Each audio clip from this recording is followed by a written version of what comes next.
Bendecido día, hermanos. Aquí estamos otra vez para compartir.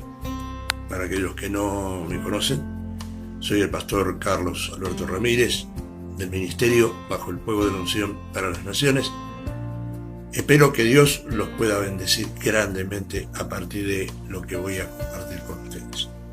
Yo me crié, como algunos o casi todos saben de los que me conocen, soy nacido y criado en la provincia de Buenos Aires.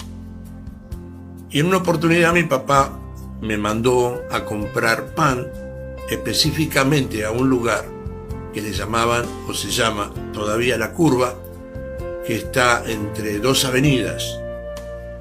Fui a comprar pan, que era exactamente lo que mi papá me había mandado, pero no fui al lugar donde mi papá me había mandado. Conclusión del tema fue que cuando llego, mi padre me preguntó exactamente a qué te mandé y a dónde te mandé. Yo dije, bueno, usted me mandó a comprar pan, acá está el pan. Pero ¿a dónde te mandé? Yo dije, a La Curva. ¿Y a dónde fuiste? No, fui a la panadería del otro lado. Eso me valió una reprimenda, en primer lugar, y un castigo, una disciplina, no un castigo de golpe, sino una disciplina. Mi padre tenía comercio y en ese lugar había dos cines, en ese lugar de Boulogne-sur-Mer. Y por tenerle en la cartelera del cine en el negocio le daban 2 entradas toda la semana. Y esas entradas las repartía mi papá entre quien les habla y una de mis hermanas. Y esa semana me tocaba a mí. Pero mi padre me dijo, esta semana usted no va a recibir las entradas. Fue una disciplina, un castigo, una reprimenda. Y yo pensando en estos días que estamos viviendo tan difíciles, tan complicados, tan llenos de incertidumbre, escuchamos a la mañana las noticias, a la noche las noticias, de la situación que está viviendo nuestro país a raíz de esta pandemia que está haciendo estragos en el mundo, donde ya han muerto más de 19 millones de personas, donde en nuestro país estamos en el 9º lugar de los muertos por esta plaga. Y trayendo a memoria esto, como que el Espíritu de Dios me trajo a mi corazón, a mi mente, este pensamiento que hoy quiero compartir con ustedes. Versículo de Marcos capítulo 16, versículo 14. Simplemente algunos usan el 15, pero yo quiero usar en el contexto el versículo 14.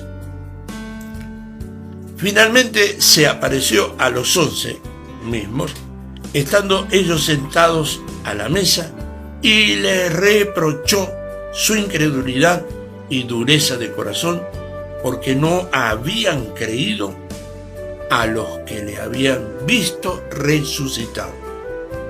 Y les dijo, id por todo el mundo y predicad el evangelio a toda criatura. Como dije recién, todos usamos el versículo 15. Ir por todo el mundo y predicar el evangelio, y lo tomamos como un principio de fe o de orden, pero el versículo 14 me impactó de tal manera que ahí es donde quiero cimentar un poco el principio de esta charla. Finalmente se apareció, como que ya había habido un proceso de aproximadamente 40 días donde el Señor se les aparecía en forma individual, donde el Señor les hablaba, donde el Señor se les apareció camino de Emaús, donde el Señor se les apareció cuando estaban pescando y les compartió el pez que tenía asando. De distintas formas se le apareció mostrándole las manos, las estigmas de sus manos y de su costado. Pero finalmente, ya a la culminación de su estadía terrena, físicamente aquí en la tierra, se le aparece a los 11 juntos. Y hace algo que creo que en este tiempo el Señor quiere hacer con nosotros a través de la palabra. Y es reprochar 2 cosas que le reprochó a los discípulos: su incredulidad y su dureza de corazón. Sabe que uno de los compromisos que tenemos nosotros como iglesia es predicar la venida del Señor, hablar de esto tan glorioso y tan bendito que está a punto de ocurrir. Yo conocí al Señor desde que tengo 9 años, ya soy un hombre de edad, y hace años que vengo escuchando el mismo mensaje: Cristo viene, Cristo viene, Cristo viene. Y creo que por la insistencia del mensaje a muchos se le ha endurecido el corazón y ha entrado en un estado de incredulidad que nos está cegando el entendimiento. Porque la realidad es que hoy más que nunca, en el año 2020, hermanos, tenemos al alcance de nuestra vista la venida del Señor. Cristo está a punto de salir a buscar a su iglesia. ¿Quiénes son los que comparten la vivencia de la iglesia o los que son parte de la iglesia? Aquellos que, como dice la palabra del Señor, que nos amó de tal manera que envió a su Hijo Jesucristo para que todo aquel que en Él creyera no se pierda, sino que tenga vida eterna. ¿Quiénes son parte entonces de la iglesia? Aquellos que han creído. Pero es difícil poder hacer entender y creer a alguien el Evangelio cuando, como en esta circunstancia, el Señor tiene que reprocharle a los 11 juntos, a la iglesia, al discipulado, a la médula de la iglesia, les tiene que reprochar su incredulidad y dureza de corazón. ¿Qué ha hecho endurecer el corazón? ¿Qué había pasado? Hay distintas circunstancias, podemos hablar todo el día sobre el tema y no tenemos todo el tiempo o todo el día para hablar. Lo mismo está pasando en este tiempo. El Señor nos quiere hacer volver nuestra vista, nuestro corazón, nuestra perspectiva y nuestro ministerio a predicar el Evangelio de Jesucristo. Sabe que usted dirá, pero ¿y qué predicamos? Lamentablemente yo me hago también responsable porque soy parte de esta iglesia o de los responsables de predicar el Evangelio. Hemos predicado de todo, menos hemos predicado doctrinas, hemos predicado principios, hemos predicado dogmas, hemos predicado un montón de cosas. Deslizándonos por caminos laterales, pensando que esta es la forma de llegar. Pero el Evangelio es el mensaje, es la perspectiva de Dios para el hombre llegar a Él. En el libro de Hechos de los Apóstoles, capítulo 17, encontramos un pasaje que creo que en este tiempo cae justo. Dice: entonces Pablo, puesto en pie en medio de la Areópago, dijo: varones atenienses, en todo observo que soy muy religiosos. Muy religiosos. Porque pasando y mirando vuestros santuarios, hallé también un altar en el cual estaba la inscripción: al Dios no conocido, al que vosotros adoráis, pues sin conocerle es a quien yo os anuncio.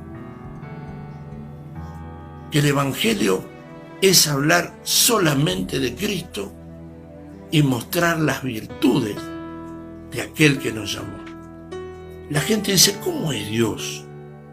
Nosotros le podemos hablar, la gente habla religiosamente de cómo es Dios, pero la Biblia, la palabra, el pensamiento de Dios nos muestra cómo y quién es Dios. En el libro de Romanos, en el libro de los Corintios, el apóstol Pablo, que había sido un hombre muy religioso, muy celoso del judaísmo, criado a los pies de, hermanos, la belleza de la ley, como se le llamaba a su maestro, escribe después de conocer al Señor los siguientes versículos que muestran quién es nuestro Dios. En el capítulo 2 del libro de Romanos, capítulo 2, versículo 11, dice: porque no hay acepción de persona para con Dios. Primer punto. Nuestro Dios, el Dios de la Biblia, es el Dios que no hace acepción de persona. Si tú vienes a Él, si tú vienes al Dios de la Biblia, Él te va a recibir con sus brazos abiertos y te va a bendecir. Tenemos que entender que nuestro Dios es el Dios de la paciencia. Y esto es para aquellos que a lo mejor dicen: bueno, pero yo caí, yo me descarrié, un término tan conocido y tan dicho dentro de nuestras congregaciones. Dios no me va a perdonar. Quiere que sepas que el Dios nuestro, el Dios de la Biblia, el Dios que nos mandó, que me mandó a mí a predicar, es el Dios de la paciencia y de la consolación. En el capítulo 15 también, en el versículo 3, dice: y el Dios de la esperanza os llena de todo gozo y paz en el creer, para que abundéis en esperanza por el poder del Espíritu Santo. A ti, amigo y amiga, que a lo mejor vas a ver este mensaje, quizás te has mirado a ti mismo y has dicho: fracasé como mamá, fracasé como hijo, fracasé como padre, fracasé como ciudadano. Me miro en el espejo de mi vida y no tengo nada, ni soy nada, ni puedo mostrar nada a nadie. Tu Dios, el Dios de la Biblia, el Dios que me manda a invitarte, es el que va a renovar tu esperanza. Poder esperar sabiendo de que en Él vamos a encontrar la respuesta apropiada para nuestra vida. No importa cuántas veces y las veces que hayas fracasado y hayas caído y se haya multiplicado tu maldad en el accionar, nuestro Dios te dice que en Él hay esperanza. No importa que a lo mejor a través del tiempo has visto caer a tus hijos, a tu matrimonio, tu familia, y miras y dices: no hay nada para mí. Pues tu Dios, el Dios de la Biblia, es el Dios de la esperanza. Hay esperanza para ti. Lo mejor todavía no ha pasado en tu vida. Lo mejor está por venir. No importa cuántas veces tú le hayas fallado a Dios, Dios te sigue ofreciendo la posibilidad de salir. No importa cuán perdido esté tu hijo, no importa cuán perdida esté la circunstancia de tu vida, en Dios hay esperanza. En lo mejor está por venir. Y en el segundo libro, la segunda epístola del apóstol Pablo a los Corintios, en el capítulo 1, versículo 3, dice: bendito sea el Dios y Padre de nuestro Señor Jesucristo, Padre de misericordia y Dios de toda consolación.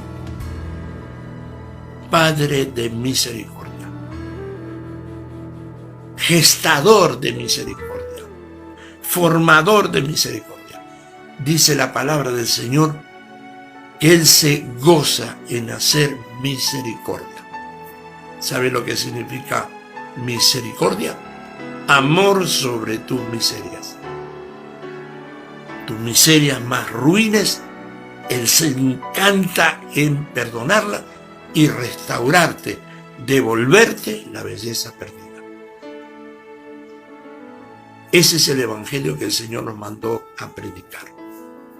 Por eso, esta mañana quise recordar el episodio de mi primera infancia, donde mi padre me dijo: ¿a qué te mandé? El Señor esta mañana me dice a mí, y se lo dijo a los 11 que estaban reunidos y les reprochó la dureza de corazón y su incredulidad, diciéndole, id y predicad el Evangelio. Si el Señor en esta mañana, ciertamente que Él está donde tú estás, pero si tú pudieras abrir tus ojos espirituales, lo estarías viendo frente a ti. Creo que te preguntaría lo mismo que me preguntó mi padre ese día. ¿A qué te mandé? Me gustaría orar por aquellos que quizás esta mañana, al ver este mensaje, dicen, ¿qué tengo que hacer para conocer al Dios de la esperanza? ¿Qué tengo que hacer para conocer al Dios de la misericordia? ¿Cómo tengo que hacer para poder llegar y descansar en los brazos del Señor? Todo camino comienza por la primera pisada.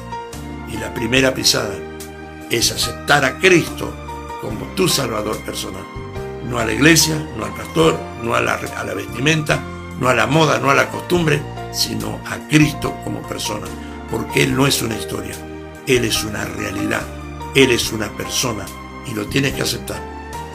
Él quiere, pero si tú no quieres, Él no podrá. Porque aunque el mundo dice que Dios lo puede todo, hay dos cosas que Dios no puede hacer. Una es mentir y su palabra es verdad. Dice la palabra que al que Él viene no lo echa fuera ni le envía vacío, pero tampoco puede entrar de prepo en tu corazón. Y aquí yo estoy a la puerta y llamo. Si alguno oye y me abre, y yo entro a Él, ceno con Él y Él conmigo.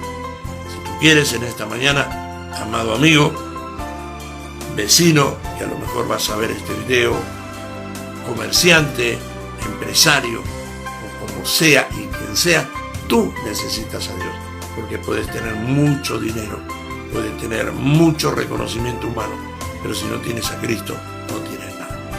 Podemos hacer una oración juntos, si así lo deseas. Repite conmigo. Padre Celestial, en este bello día, Señor, te quiero reconocer como mi Salvador, entregarte mis cargas, entregarte mis pesares, entregarte mis tristezas, mis desesperanzas, entregarte todo lo que tengo. Lo vuelco en ti, lo poco y nada que tengo, porque sin ti no tengo nada, y recibo todo lo tuyo, para que a partir de este día yo pueda sentirme y ser un vencedor, un victorioso, porque seré, a partir de aceptarte a ti, un hijo del Dios Altísimo. Muchas gracias, que el Señor les bendiga. Como dije al principio, Pastor Carlos Ramírez, Ministerio Bajo el Fuego de la Unción para las Naciones, en el barrio Villa Seferino, sector Amanecer, calle Ruca Choroy y Coihue. Solamente los días sábados, por esta situación, tenemos reuniones a partir de las 5 de la tarde. Que el Señor de paz te bendiga y pueda haber sido de una gran bendición haber recibido palabra de Dios.